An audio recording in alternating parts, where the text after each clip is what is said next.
যে আজকে আমাদের সম্মানিত জামাত ইসলামের আমিরে জামাত মানবিক নেতা ডক্টর শফিকুর রহমান তিনি দিনাজপুরে সফর করবেন। তিনি ন্যায় এবং ইনসাফ ভিত্তিক রাষ্ট্র প্রতিষ্ঠা এবং সুশাসনের যে বার্তা নিয়ে দিনাজপুরে আসবেন, আমরা মনে করছি তার এই মেসেজ দিনাজপুরবাসীকে তিনি উদ্বুদ্ধ করবেন এবং এই মেসেজটি দিনাজপুরের সকল ভোটারদের মধ্যে তিনি পৌঁছে দিতে সমর্থ হবেন।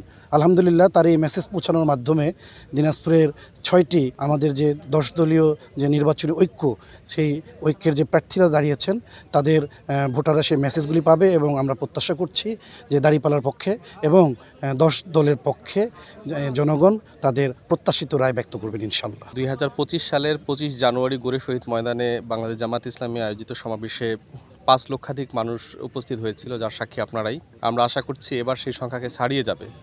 বিগত এক বছরে জামাত মানুষের দ্বারে দ্বারে গিয়েছে, জামাতের জনপ্রিয়তা বিভিন্ন জরিপ বলছে অনেক বেশি বেড়েছে।